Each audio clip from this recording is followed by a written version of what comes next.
네. 프랑스는 프랑스뿐만 아니죠. 뭐 유럽이 또 이번 여름에 그리고 유럽뿐만 아니라 뭐 아시아나 여러 나라들에서 기상적으로 어려운 일들이 참 많았습니다. 최근에 제가 누구한테 그 얘기를 들었는지 기억이 안 나요. 아마 최근에 들었으니까 우리 청년들이나 누구한테 들은 것 같은데 옛날에는 돈이 있으면 그 바닷가에 집을 사고 싶었대요. 누구였죠? 근데 지금은 아니래요. 갑자기 이렇게 막 해일이 올까봐. 그리고 옛날에는 이렇게 뭐 별장 같은데 산에다가 집을 사고 싶었는데 지금은 아니래요. 워낙 막 그죠? 화재도 많고. 누가 이야기했나요? 어쨌든 이번 프랑스도 1976년 이래 가장 심한 그런 가뭄을 겪었어요. 너무너무 심한 그런 가뭄으로 인해서 누가 산에 이렇게 불을 지르는 것도 아닌데 그냥 저절로 불이 나가지고 막 큰 산들 있잖아요. 여러 날 막 불타고 그죠? 갑자기 그곳에 살던 사람들이 이 갑자기 생긴 일 때문에 그 동네를 떠나가요. 이런 경우들이 프랑스에 있었습니다. 비가 오지 않아서 채소나 이런 나무 열매들이 잘 자라지를 못했어요. 그리고 어떤 경우는 이렇게 씨를 뿌려야 되는데 비가 너무 많이 안 와서 이 농사 짓는 분들이 그 씨를 뿌리는 것을, 농사하는 것을 포기하는 곳도 있단 말이에요. 그리고 또 어느 지역에서는 그쵸, 뭐 독일에서도 이제 물 뭐 하루에 얼마큼 사용하면 안 되고, 그쵸? 샤워도 뭐 하루에 2번 하면 안 되고, 뭐 프랑스에서도 파리에서도 뭐 이제 물을 제한한다는 뭐 그런 얘기들을 제가 이렇게 들었습니다. 정말 심각한 그런 가뭄이 이 프랑스에 있었습니다. 정말 제가 그 자동차를 타고 이렇게 가다 보니까 어떤 곳은요, 전에 같으면 이 해바라기 그들 있잖아요. 이렇게 작은 해바라기들이 프랑스에 참 많잖아요. 그런데 이렇게 열매가 맺히고 이 색깔들이 제대로 다 파랗게 됐다가, 그러니까 초록색이 됐다가 누렇게 돼야 되는데 물을 잘 준 곳은 초록색으로 그대로 있는데 보니까 너무 많은 곳에서 농사 짓는 것을 막 포기를 한 것 같더라고요. 그래서 자라지도 못하고 그냥 말라버린 그런 곳들이 참 많더라고요.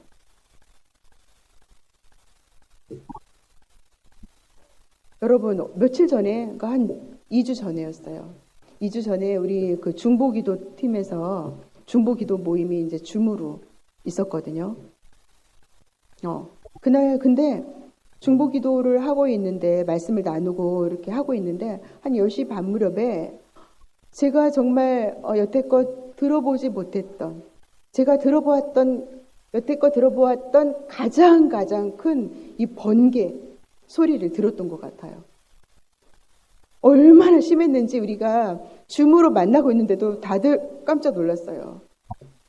저는 바로 여기 저희 집 옆에 있잖아요. 그쪽에 떨어진 줄 알았어요. 저는 여기 저희 집 이쪽 편으로 떨어져 벼락이 맞았다고 생각을 하고 목사님은 저희 집 앞편으로. 그래가지고 저희 집 앞편에 그 전에 큰 나무가 하나 있잖아요. 저희 집 앞편에 있는데 목사님이 한번 거기 다음날 한번 가서 한번 살펴보면 분명히 거기에 뭔가 있을 거라고 이렇게 얘기했는데 없었습니다. 그쪽 아니었습니다. 기도회가 끝나고 나서 한번 이제 그 베란다에 거실에서 밖을 쳐다봤는데 저 멀리에서 어디선가에서 막 쾅 할 때마다 그냥 막 낮에처럼 환한 거예요. 환하고 막 이런 일들이 자주 있는 거예요. 너무나 정말 아름답게 느껴질 수 있지만 한편으로는 정말 너무나 무섭고 놀랍더라고요. 그러면서 어떤 마음이 들었냐면 노아 시대에 노아 시대에 정말 하늘에 있잖아요. 그 하늘에 홍수의 그 문들이 다 열리고 그냥 부분적으로 열린 것이 아니라 완전히 하늘이 다 그 열리고 그리고 이 땅에 깊음의 그러한 큰 샘들이 완전히 다 터졌을 때 그리고 밤낮 없이 40일을 정말 비가 쏟아졌을 때 하늘에서 퍼붓고 땅에서 솟아올랐을 때 어땠을까? 참 인간은 작은 존재이구나. 정말 참 작은 존재이구나 라는 생각이 들더라고요. 그래서 저도 이번 여름에 하늘을 참 많이 보았던 것 같아요. 물론 몽블리의 하늘을 너무 이쁘죠. 그렇죠? 너무 예쁩니다. 그렇지만 하늘을 참 자주 보았어요.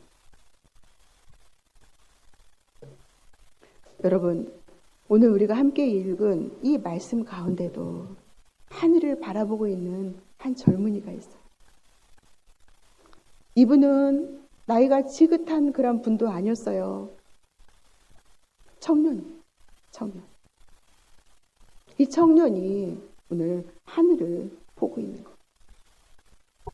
말씀 1절 말씀의 하반절에 보면 하늘이 열리며 하나님의 모습이 내게 보이며 라고 말씀이 기록되어 있습니다. 오늘 주인공은 누굽니까? 이름이 에스겔. 에스겔이라는 청년이에요. 에스겔이라는 청년입니다. 근데 이 에스겔이라는 청년이 지금 어느 나라 사람이냐면 유다 사람이에요.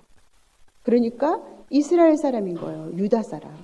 그런데 지금 이 청년이 있는 곳은 유다 땅이 아니에요. 어디라고 돼 있어요? 오늘 말씀해 보니까 1절에 어디에 있다겠어요? 그발 강가. 그죠? 그발 강가라는 곳에 있는 거예요.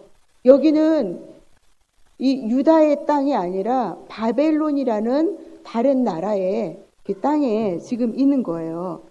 그럼 왜 여기에 있어요? 왜 여기 왔다고 돼 있어요? 1절 말씀에 보면 내가 그발 강가 사로잡힌 자 중에 있을 때라고 됐어요. 이 사로잡혔다는 것은 뭐예요? 내가 원해서 이 땅을 왔다는 게 아니잖아요. 그렇죠? 누가 내가 원하지 않는데 나를 끌고, 그렇죠? 그러면 뭐예요? 나보다 더 힘센 누군가가 나를 끌고 억지로 끌고 와서 지금 이 땅에 그렇게 두었다는 말씀이에요. 여러분, 이 바벨론이 유다를 첫 번째 이렇게 침입했을 때가 주전 BC 605년이에요. 그때 여러분, 제가 지난달에 말씀 전할 때 다니엘이라는 분을 여러분에게 이렇게 소개를 했잖아요. 근데 이 바벨론이 유다를 처음 쳐들어왔을 때 이 다니엘과 많은 사람들을 바벨론으로 끌고 갔어요. 그죠? 그리고 지금 오늘 말씀에 있는 누구요? 이 에스겔은 그 이후에 몇 년 뒤인 BC 597년에 이 에스겔과 그리고 당시에 유다의 왕이 누구였냐면 여호야긴이라는 왕이었는데 이 왕과 함께 지금 사람들이 지금 끌려와 있는 거예요. 그러니까 그들의 신분은 뭐냐면 포로예요. 포로의 신분으로 그 땅에 와 있는데 그럼 생각해 보세요, 여러분. 지금 바벨론이라는 나라가 유다의 포로들을 데려와 가지고 어떤 땅에 둘 것 같아요? 생각해 보세요. 바벨론의 좋은 땅에 그들을 둘까요? 아니겠죠. 그래서 여기 그발 강가라는 것은 뭐냐면 이 홍수로 인해서 완전히 이렇게 그 대토한 황폐된 그러한 아주 안 좋은 땅이에요. 이 좋지 않은 땅. 거기에 지금 유다 사람들이 이렇게 있는 거예요. 자유롭나요? 그렇지 않아요. 그리고 어떻게 해요? 얘네들이 뭐를 하나 보자 하고 감시하고 있어요. 내 마음대로 할 수 없는 그 땅이 어디냐면 바로 그발 강가. 유다 백성들이 지금 포로로 잡혀 있는 땅, 지금 그 땅에 있는 거예요. 여러분, 만약에 우리가 만약에 그런 땅에 있다 가면 어떤 마음이 들까요? 아, 어쩌다가 내가 여기까지 왔지? 무슨 일이야? 어떻게 내가 여기까지 이렇게 온 거야? 도대체 이게 뭐야? 이 진짜 냄새 나는 땅, 이 척박한 땅. 도대체 이 땅에 어떻게 우리가 와 있는 거지?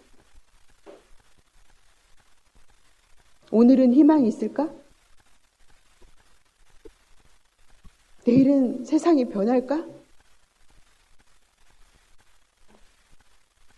아니, 왜 하나님께서 우리를 이곳에 이렇게 끌어다 놓으셨지?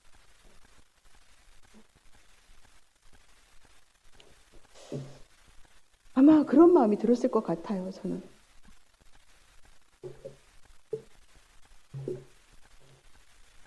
사랑하는 여러분, 여러분도 여러분의 인생을 살아가면서 그발 이런 강가 같은 인생의 어떤 곳을, 어떠한 때를 살아보신 적 있으시죠? 아마 우리 어린 친구들은 아직 그런 땅을 경험해 보지 못했을 거예요. 그렇지만 우리 대부분의 또한 여러분들은 어려워진 인간관계에서, 그쵸? 그리고 때로는 질병 가운데서, 인생의 여러 고난 가운데서 정말 그 척박한 땅,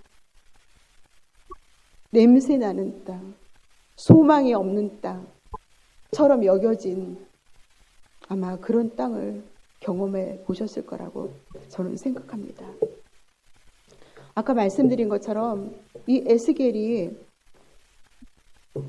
포로로 잡혀왔을 때 나이가 25살이었어요. 오늘 말씀을 한번 보시면 30째 해 넷째 달 초다세. 왜 이렇게 번역들을 어렵게 하시는지 저는 모르겠는데 우리가 요즘에 초다세라는 말을 쓰나요? 오늘이 며칠입니까? 네, 오늘은 초하루예요. 오늘 열흘입니다. 15세입니다.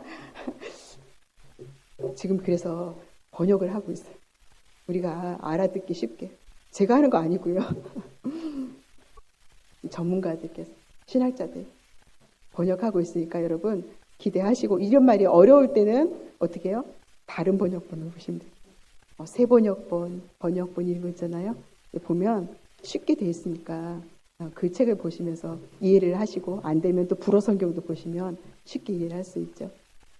근데 어쨌든 이렇게 25살에 왔다가 30살, 그러니까 5년이 지났을 때, 그때 지금 오늘 말씀은 에스겔이 본 이상이에요. 하나님께서 이 에스겔에게 이런 이상을 보여주셨는데, 말씀을 한번 이렇게 같이 따라가면서 보면 좋을 것 같아요. 1절 말씀을 다시 볼게요. 30째 해 넷째 달 초다세. 초다세는 5일이에요. 초는 10 며칠이 아니라 그냥 5일.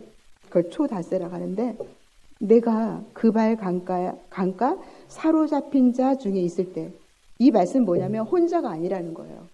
사람들이 이렇게 사로잡혀 온 사람들과 함께 있을 때에 어떤 일이 일어나냐면 하늘이 열렸대요. 와, 여러분 그런 거 보셨어요? 경험해 보셨어요? 하늘이 이렇게 막 열리는 거예요. 그리고 하나님의 모습이 내게 보이니라고 했어요. 하늘이 열리고, 저는 이 번개만 쳐도 막 놀랍고 무서운데 이 하늘이 열릴 때 그럴 때는 어떨까? 상상이 안 됩니다. 그리고 3절 말씀을 보면 갈대아 땅 그발 강가에서 여호와의 말씀이 부시 아들 제사장 나 에스겔에게 특별히 임하고 그랬어요. 하나님의 말씀이 이 에스겔한테 막 온 거예요. 하나님의 말씀이 들리는 거예요. 그리고 이 하나님의 권능이 내 위에 있다. 이 말씀은 뭐냐면 하나님의 이 권능이라는 것은 이 원어로는 뭐냐면 하나님의 손에 있다는 것이죠. 하나님의 손이. 그러니까 어때요? 하나님의 그 강한 손이 이 에스겔에게 함께한 것을 에스겔이 경험하고 있는 거예요. 그러면서 이제 하늘이 딱 열리니까 뭔가 보여지겠죠. 뭐가 보여졌을까요, 여러분? 뭐가 보여졌을까요? 좀 궁금하죠? 그죠? 말씀을 보면 됩니다. 4절 말씀을 보면 4절 말씀은 성경으로 볼게요. 내가 보니 그랬어요. 4절에.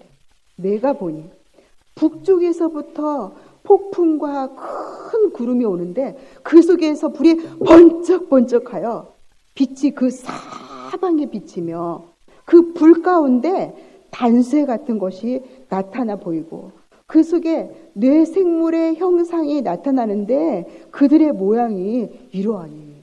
와, 그냥 하나님의 권능이 임하고 하나님의 말씀이 임해서 그냥 조용조용하게 그래 하고 그냥 인자한 모습으로 우리 그렇게 하나님께서 보여주실 것 같은데 이 말씀 보면 그게 아니었어요.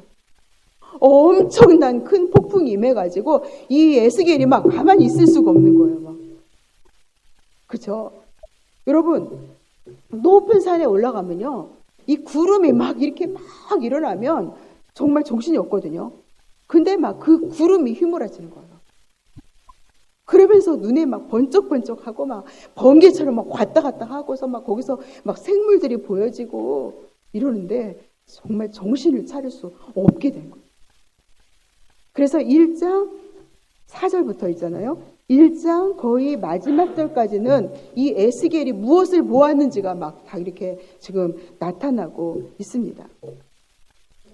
사랑하는 여러분, 왜 하나님께서 에스겔에게 지금 이러한 시대에 이러한 상황에 있는 에스겔에게 이것을 보여주셨을까요? 하나님께서는 이 에스겔을 통해서 주신 이 말씀, 에스겔서를 통해서 왜 이 1장부터 정말 이해할 수 없는 이러한 놀라운 이상을 에스겔에게 보여주셨을까요? 전 이게 궁금하더라고요. 그냥 격려의 말씀으로 그래 얘들아 너희들 여기서 힘들지. 내 원래의 뜻은 이거 아니야. 난 너희들을 너무 사랑해. 너희들을 잠깐 이곳에 이렇게 데려온 것도 실은 내가 너희를 너무 사랑하기 때문이야. 조금만 참아. 이렇게 그냥 격려하고 그리고 에스겔한테 가서 그래 가서 사람들에게 그렇게 전해. 이거 금방 끝날 거야. 이렇게 말씀하시지 않고 왜 이렇게 무섭게 하나님께서 에스겔에게 말씀하셨을까? 이런 환상을 보여주셨을까? 그리고 왜 그것을 또 에스겔이라는 이 그냥 나이 많지 않은 청년에게 그죠? 30살밖에 안 된 사람한테 많은가요? 30살이면? 많은 것 같지만 살아봐요. 그렇게 많지 않아요. 그렇다고 제가 나이 많은 거 아닙니다. 아무튼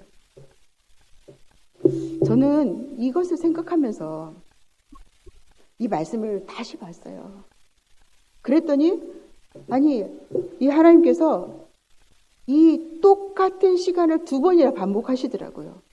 한번 예를 들면 보세요. 1장 1절에 30째 해 넷째 달 초 닷새 언제라고 말씀하시는 거잖아요. 그리고 또 보세요. 2절에 여호야긴 왕이 사로잡힌 지 5년 그달 초닷새. 이때는 똑같은 거예요. 1절에 있는 그 시간과 그 날과 2절에 있는 그 날은 똑같은 거예요. 이것을 하나님께서 반복해서 이렇게 말씀하고 계셔요. 그리고 또 1절에 내가 그발 강가라고 나오죠. 내가 있었던 곳 거기를 말씀하시고 두 번째 3절에서는 그 땅이 유다 땅이 아니라 갈대아 땅이다. 바벨론 땅이다 라고 또 한 번 말씀하셨어요. 그때가 언제고 그 땅이 어디고 이것을 지금 못 받고 계신 거예요. 왜 이렇게 두 번이나 반복해서 이렇게 말씀하시려고 했던 이 에스겔에게 전하라고 했던 하나님의 뜻이 무엇일까요? 에스겔, 너는 정말 특별해. 내가 다른 사람 아니고 너에게만 이 환상을 보여준 거야. 그건 분명히 아닐 거예요. 그죠? 한번 생각을 해봐요. 왜? 여러분, 이 에스겔을 한번 우리 입장을 바꿔서 생각을 해볼까요? 에스겔이라고 생각을 하면 제가 아무것도 할 수 없을 때 하나님께서 내게 먼저 찾아오셨습니다. 우리나라의 통치자인 대통령, 왕도 정말 나와 함께 이곳에 이렇게 끌려온 지 5년이나 되었습니다. 남의 나라 땅에서 정말 내 처지만큼이나 좋지 않은 그 땅에서 좋은 것을 꿈꿀 수 없을 그때에 하나님께서 내게 찾아오셨습니다. 성전도 없는 그 땅에 끌려왔는데 놀랍게도 하나님께서 거기에 계셨습니다. 하나님의 은혜의 문이 우리나라에는 그냥 꽝 닫힌 줄 알았는데 하늘이 열리고 하나님께서 내게 보여주셨습니다. 우리 아버지는 제사장이고 저도 제사장인데 제사장의 가문에서 태어났는데 성전이 있어야 제사장의 역할을 하죠. 그런데 성전도 없는 그곳에 내가 정말 제사장 일을 할 수 없을 줄 알았는데 하나님께서 이곳에서 나를 제사장으로 부르셨습니다. 그 하나님께서 캄캄한 이 시대에 나를 부르셨습니다. 아마 저는 내가 에스겔이라면 어떤 생각을 했을까? 생각을 해보니까 에스겔이 이런 생각을 하지 않았을까? 라는 생각이 들었습니다. 사랑하는 여러분, 우리는 예배를 그냥 우리가 드리러 온 줄 압니다.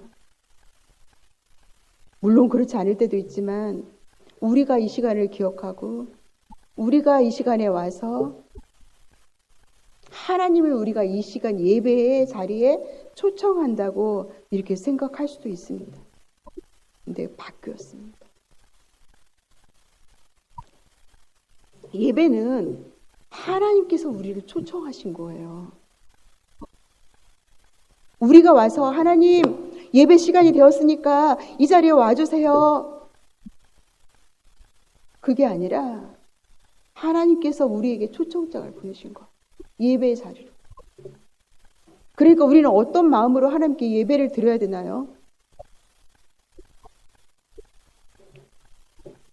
이것은 우리의 상황이 좋을 때도 마찬가지고 우리의 상황이 너무너무 안 좋아도 실은 하나님께 예배를 드리는 데는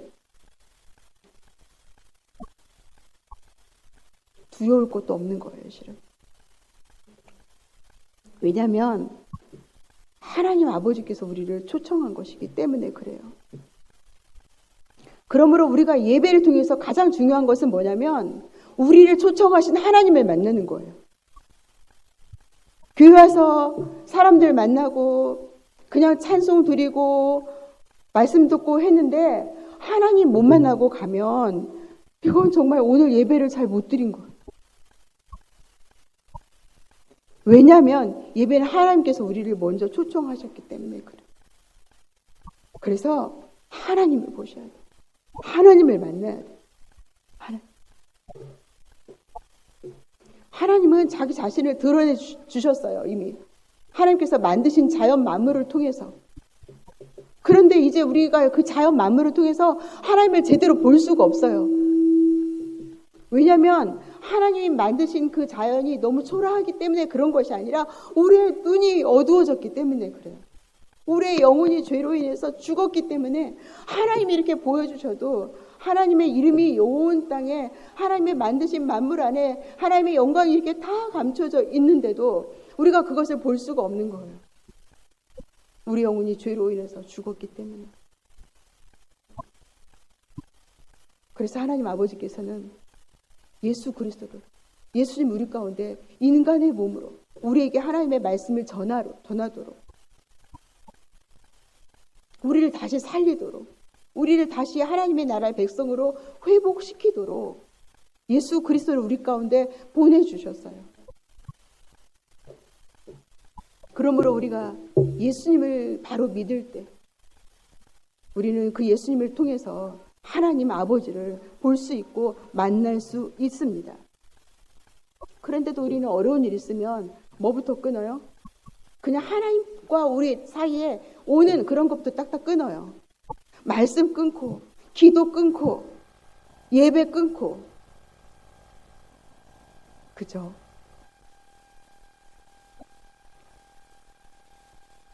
하나님께서는 내가 사람과의 그러한 갈등으로, 아니면 어떤 질병으로, 아니면 진짜 배신감으로, 가난함으로 몸부림치는 그 곳에서도 나를 초청하십니다. 하나님께서는 그때 그 땅에서 에스겔을 기다리셨고, 그리고 하나님을 보여주셨고, 그를 일으키시고 제사장으로 부르셨고, 그리고 그 땅에서 그가 무엇을 해야 할지를 가르쳐 주셨습니다. 그래서 이 에스겔을 하나님께서는 그 백성들의 소망으로 부르신 거예요. 그 어두워진 땅, 갈 바를 알지 못하는 그들을 위해서 그 땅의 소망으로 이 에스겔을 부르셨다는 말씀입니다. 그렇다면 사랑하는 여러분,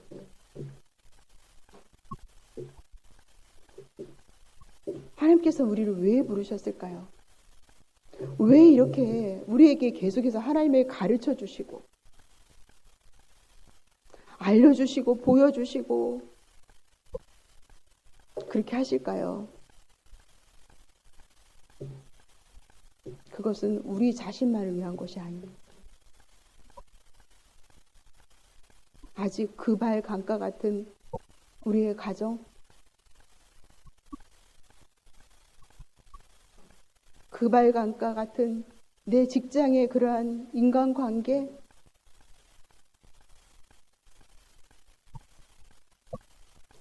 이 그발 강가 같은 정말 소망 없는 곳,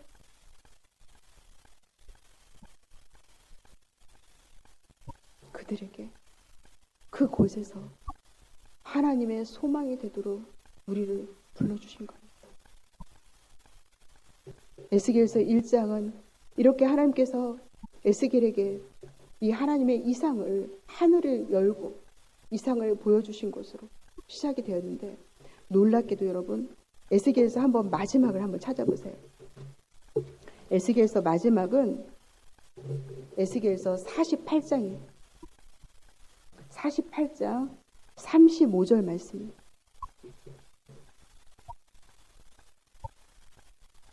에스겔서 48장 35절 말씀을 한번 같이 읽겠습니다. 시작.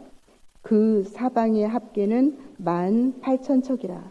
그날 후로는 그 성읍의 이름을 여호와 산마라 하리라. 여호와 산마라는 뜻이 뭐예요? 밑에 보세요, 여러분. 설명이 되어 있죠. 성경에 뭐라고? 여호와께서 거기에 계시다. 이 하나님을 떠나서 이 죄악 가운데 하나님의 말씀을 듣지 않은 이 패역한 족속, 하나님께 반항하는 그들을 하나님께서는 이 에스겔이라는 선자를 통해서 말씀을 주시고 그 땅을 회복시키는 거예요. 그래서 이제 하나님의 영광이 이 그 이스라엘을 떠났었는데 이 하나님의 영광이 다시 성전으로 돌아와요. 그리고 하나님께서 그들과 함께 하시는 거예요. 하나님께서 거기에 계시다. 이게 에스겔이 끝납니다. 에스겔서. 사랑하는 여러분, 오늘 이 시간 이 말씀을 우리 기억하면서 우리가 하나님 아버지 앞에 기도하기 원합니다.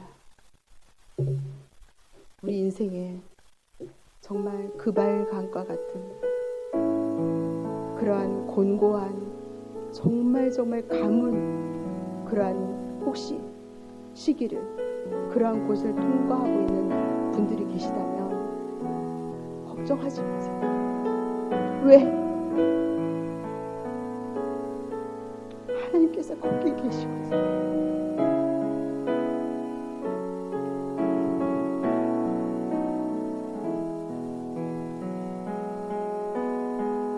여러분이 원치 않는 고난 가운데 인생의 정말 깊은 갈등과 어려움 가운데 계십니까? 걱정하지 마세요. 하나님께서 그 자리에 계시거든요. 그곳이 여러분이 있는 곳이 얼만큼 황폐해졌다 할지라도 여러분이 있는 곳이 냄새나서 도저히 견딜 수 없는 곳이라 할지라도 걱정하지 마세요. 하나님께서 거기에 함께 계시거든요.